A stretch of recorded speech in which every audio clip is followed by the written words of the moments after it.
Welcome to 2020. Before you is a UFO disclosure update for the new year, 2020. Let's go! I'm going to open up this disclosure update with an infographic that I made myself. Military veterans Gary Voorhees, Jason Turner, Ryan Weigelt, and Chad Underwood are all clear and adamant. There is a longer video of the Tic Tac encounter than what we saw. I assessed the case is closed. There is a longer video showing the Tic Tac doing incredible maneuvers beyond any known capability. If the US government knows the Tic Tac isn't Chinese, isn't Russian, and isn't US property, then why are we as a civilization postponing the conversation about not being alone in the cosmos? While I can't prove the Tic Tac machine is non-human, I truly believe that it is. While it may be prudent for me to say it could be an American prototype or an adversarial craft that intruded upon a carrier strike group, I consider that so 2019. It's alien, bro. It's alien. Now, I want to share two tweets from @TransformPosit1 in response to a Mick West tweet before we move forward with this video.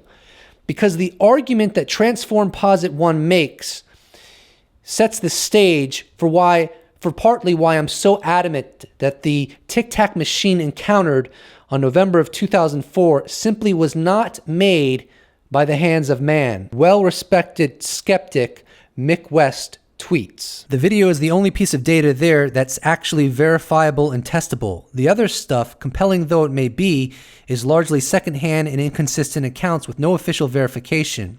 The video is not all of it, but it's an important part of it. TransformPosit1, who has since deactivated his Twitter account, responded, "That's just simply wrong. Even in science, we run experiments where we ultimately trust the experimenters and that they report accurately in the details, along with using functioning tools. We have the same special observers and multiple data tools corroborating here.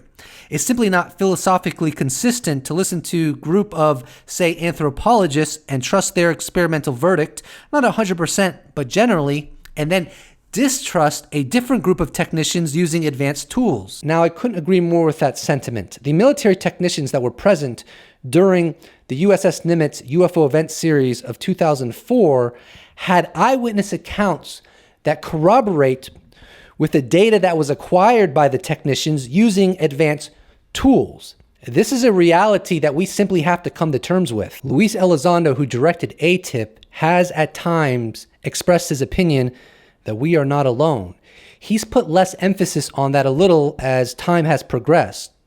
Not because he doesn't agree with the sentiment we're not alone, in my opinion, but because it's theoretically possible, for example, that somehow the Chinese or the Russians technologically leapfrogged the entire world and the US intelligence gathering services were unable to make this detection.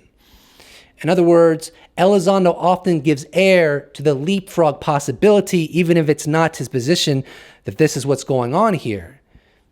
It's not my position either.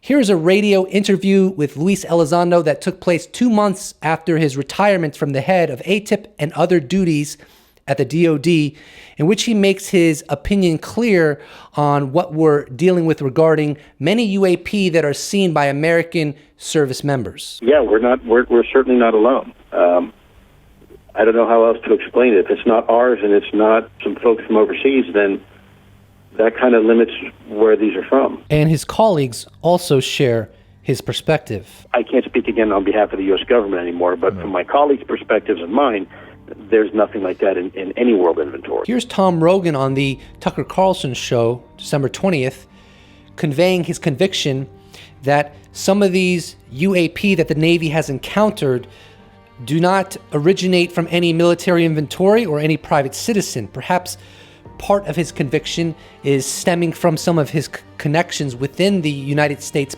Department of Defense. These are not made by human beings. No. Well, yeah, I think that's a fair assessment based on the capabilities, especially with some of the aircraft that the Navy have seen in recent years are manifesting, right? That you have things that are going hundreds of knots under the water, anti-gravity, instantaneous hypersonic acceleration, that you have basically capability performance without jet propulsion. Right.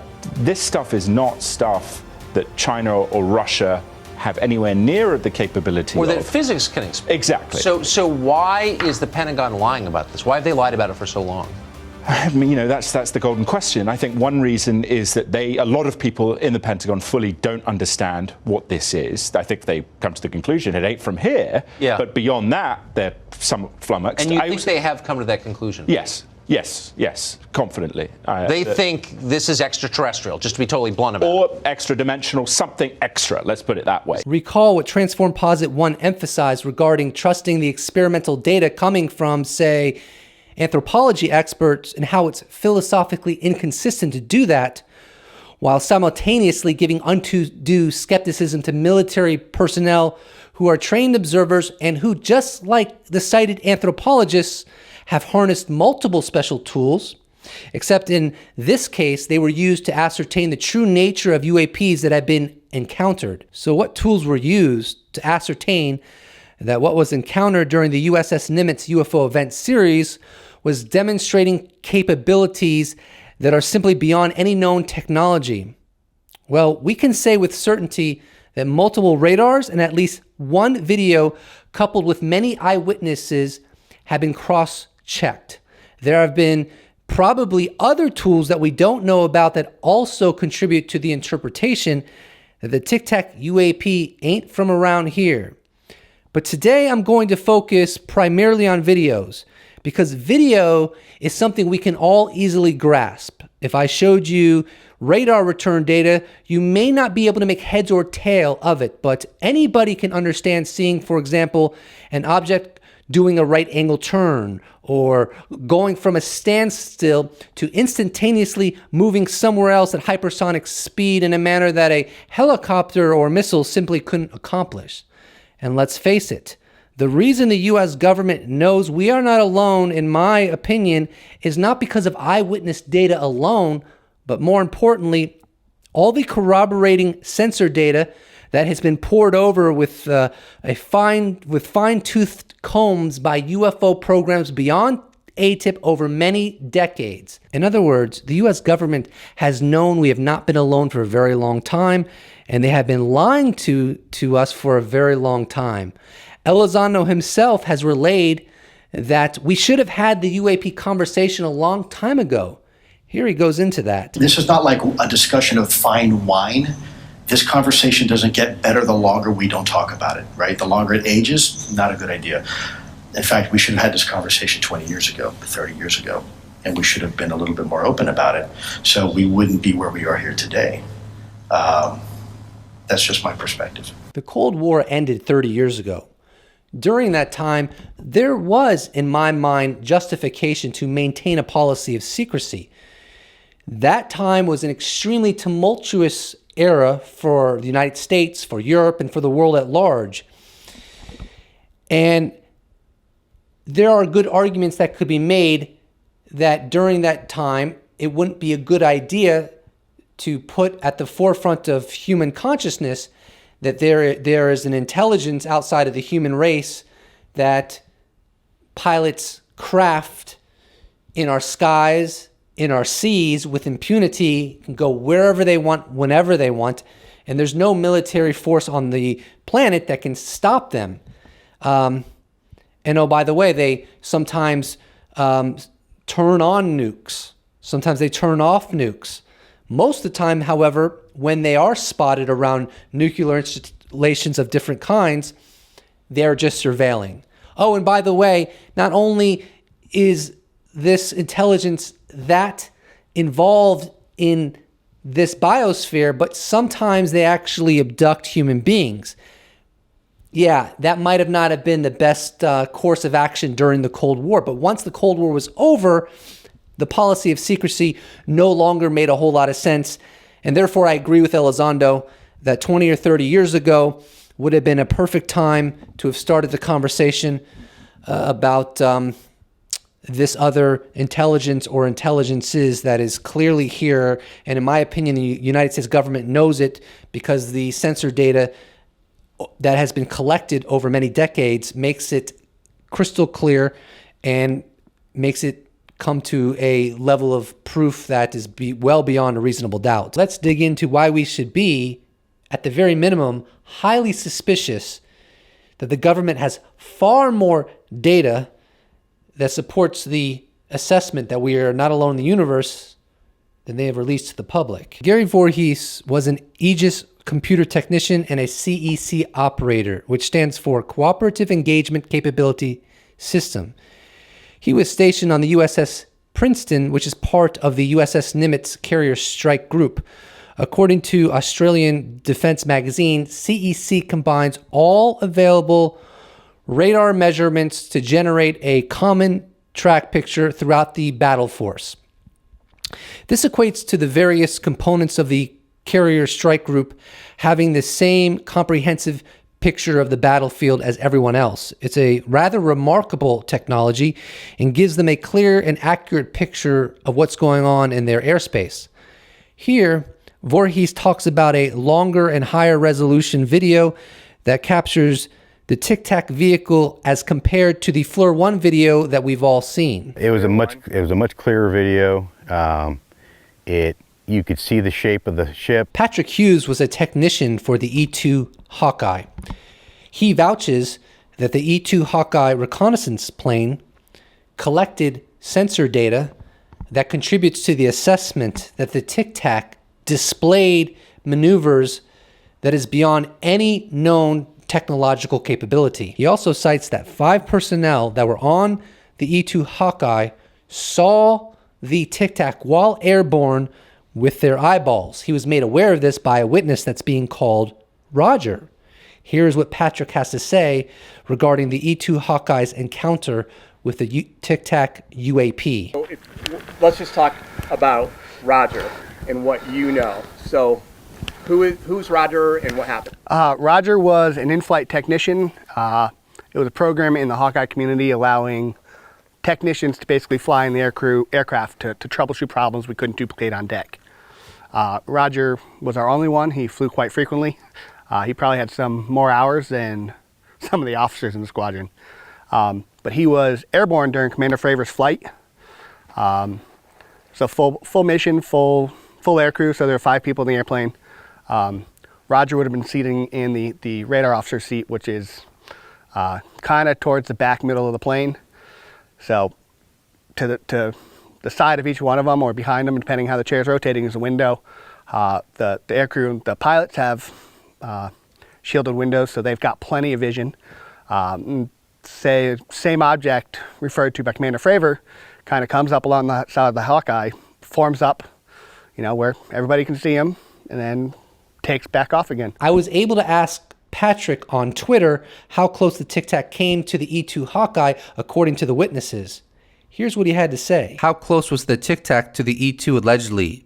Patrick replies, as best I know, and as you can see, that's extraordinarily close. Jason Turner worked in supply on the USS Princeton.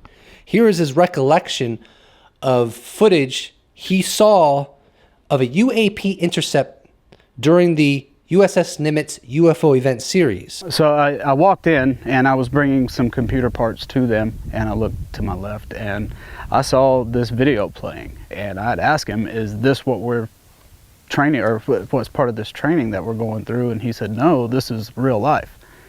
And when I saw it, it was a very clear image, a very clear video, and this thing was going berserk, like making turns like, it's incredible the amount of G-forces that it would put on a human that this thing was doing. The jets were like trying to trail this thing, and it would just run off and leave them. It would just gone, and then it would come back, and then you would see it, and then it made a maneuver, like they were chasing it straight on. It was going with them. This thing stopped, turned, and just gone. I mean, that's the only way to describe what it looked like. I mean, in an instant.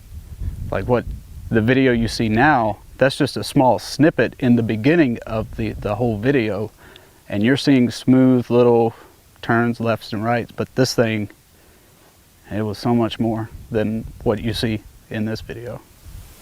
Now, the quality-wise, was it different than what you see now? Yes, The quality of it was very clear. Ryan Weigelt worked on air detachment on the USS Princeton. Air detachment are the helicopters assigned to the cruisers.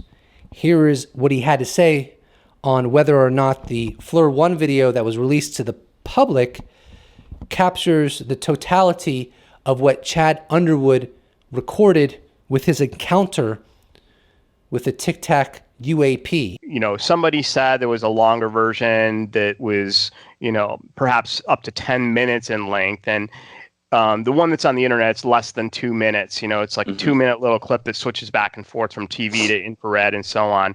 Yeah. And they say that's all there is. And I mean, do you have any idea if that's, can you go either way, or you don't know? I would tell you that's bullshit. I mean, just knowing that the ship is recording everything at the time. So whether or not it leaked off of a ship or not is a different story. But I mean, but do you think it was longer than the minute 40 seconds? No, it was a lot longer than a minute or two. The FLIR, like when you were sitting there, you know, kind of it was playing. You think it was longer than 2 minutes, like what you saw? Yeah, no, I was in there for quite a while. It was on the screen the whole time. Right. I cannot tell you how long I was in there because, you know, God, this is a long time ago. But I was in there. I was called in there to have a conversation with another detachment about something that was going on with one of their helicopters. So I went in there, I had my conversation, and I left, and it was playing the whole time. Mm-hmm. It was on when I walked into combat, and it was on when I walked out of combat. How about Chad Underwood himself, who was the pilot that actually recorded the video of the Tic Tac? While David Fravor came within a half mile of it, Chad Underwood took off after Fravor landed, pursued the Tic Tac object, and got video footage of it. Chad Underwood makes it very clear that what we, the public, saw was only a clipping of the original video that he captured. Here is what he recounts regarding what the video recorded, and as you know, we didn't see the following. The thing that stood out to me the most was how erratic it was behaving, and what I mean by erratic is that its changes in altitude, airspeed, and aspect were just unlike things that I've ever encountered before flying against other air targets. It was just behaving in ways that aren't physically normal. That's what caught my eye, because aircraft, whether they're manned or unmanned, still have to obey the laws of physics. They have to have some source of lift, some source of propulsion. The Tic Tac was not doing that. It was going from like 50,000 feet to, 100 feet in like seconds, which is not possible. And here, Underwood explicitly states that there was a longer version of the FLIR 1 video than what we, the public, got to see. This person who was on the Princeton, Jason Turner, who was a third-class petty officer, says that he saw a longer version of the AFLIR video that has been released. And it sounds to me like you were running the video the whole time. Yup, yeah. In an incident like this, you're recording the entire time. It's just much easier to record it, everything. From what we call the fights on. Fights on means, all right, we're actually executing an intercept and we want to record everything. It's not like you're turning the tape on and off, especially once we made contact with this object or whatever it was. I made sure that the tapes were on the entire time. Luis Elizondo himself has made reference to the existence of longer versions of a certain video or videos that have been released, as well as many very compelling videos that have never been released to the public at all. Elizondo acknowledges there is far more data than what we've seen, and bear in mind that data has led him to believe we're not alone in the cosmos. Here is an extremely poignant sentiment from Elizondo and how the United States should go about being transparent about what they know regarding this phenomena without giving away information that could compromise the national security of the United States. Here's what he had to say. It starts off with journalist George Knapp asking him a question. Should there be a special access program now studying this? Yes, but only for the purpose of protecting that information that requires that type of extraordinary protection.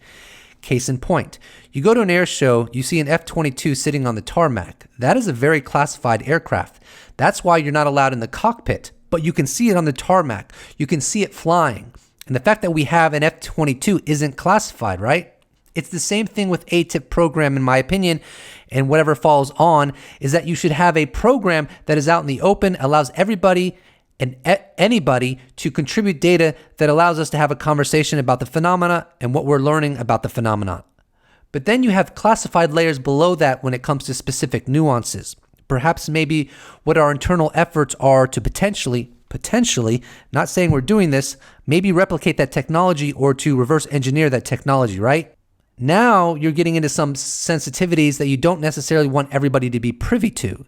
So you take that extra precaution of classifying those. So the fact that we have an ATIP and the fact that we're learning things from it shouldn't be classified, but maybe some of the key advances that we are doing as a nation, if we are doing them, should be protected. I interpret this beautiful passage by Elizondo as him basically explaining that it was a monumental mistake for the American government to classify everything and anything about this non-human intelligence or intelligences that is engaging our planet, and that there is another way, there's another path that can be achieved through compromise.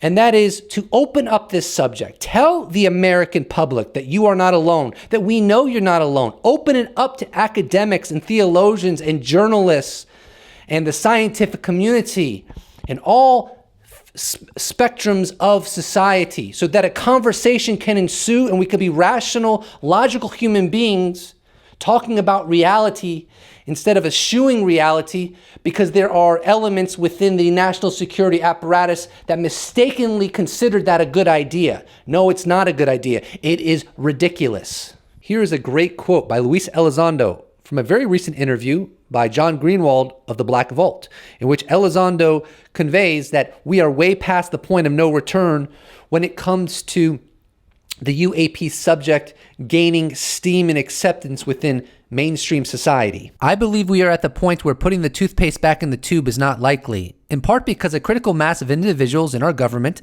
have been briefed officially as to the reality and nature of the phenomena. These briefings were conducted by active government representatives serving in an official capacity. As a result, there are likely records of these meetings occurring. In addition, I believe enough people in our government have been made aware over the last 2 years that a program existed and continues to exist, and at some point, these individuals will be either leaving or retiring from government service and will also come forward. It has recently come to light through researcher Christian Lambright's FOIA request for Office of Naval Intelligence records held regarding the 2004 USS Nimitz UFO event series that there are top secret slides that exist pertaining to the UFO Nimitz encounter. Lambright's request to access those slides was rejected, and ONI conveyed the following as relayed by the recent Washington Examiner article by Tom Rogan. ONI said these slides are appropriately marked and that the release of these materials would cause exceptionally grave damage to the national security of the United States. Releasing the slides would threaten intelligence activities of the United States as well as the sources and methods that are being used to gather information in support of the national security of the United States. In addition, the material would trigger protections under scientific and technological matters related to U.S. national security. Tom Rogan believes that these slides are likely those that have been used to brief President Trump and senior congressional leaders on some certain remarkable UFOs. At the conclusion of the article, Rogan writes, the $1 million question, what do the slides say the UFOs in the Nimitz encounter and other incidents are? I'd venture a conclusion along the lines of non-U.S. intelligently operated vehicles of unidentified origin, which are judged with high confidence not to be under control of a foreign state or non-state actor. Now, I don't know what these slides showcase, though I'm intrigued by Rogan's take. But I do believe, regardless, that the U.S. government is well aware we're not alone in the cosmos and that they have the forensic sensor data to prove that 1,000 times over. Michio Kaku beautifully explains the current situation now that we know the U.S. government has recently and continues to study UAP. And now that so many Navy veterans have come forward explaining what the nature of these Tic Tac UAPs were back in November of 2004. These Navy veterans made it crystal clear that there is forensic data backing up the stories we have all heard about regarding these Tic Tac UAPs. Here is Michio Kaku laying it down the way Michio Kaku does. We are now witnessing a tipping point. You see, the burden of proof used to be on the believers to prove that UFOs are real. Now the burden of proof has shifted to the government and the military to prove that they're not real. But the evidence is overwhelming. We have all this information from U.S. Navy pilots. We now have metrics. We can actually measure how fast they travel, how high they are, what kinds of centrifugal forces that they can experience. And science, remember, is based on things that are testable, reproducible, and falsifiable. Testable, reproducible, falsifiable. I'm sorry to inform you, you've been sold a bill of goods. The historical record for UAP visitations and incursions goes back at least 72 years, the modern version of it. How much data do you think the United States military national security apparatus has? Scientific data. We need it, right? It needs to be testable, reproducible, falsifiable. The censored data of the American government has only gotten better with time. There is so much testable, reproducible, falsifiable data within the United States government. Granted, small pockets of it. They don't inform the Congress. They don't tell everybody else what's going on, but they have that data. There's so much of it. There's so much overwhelming evidence that we are not alone in the universe that it would make you sick to your stomach.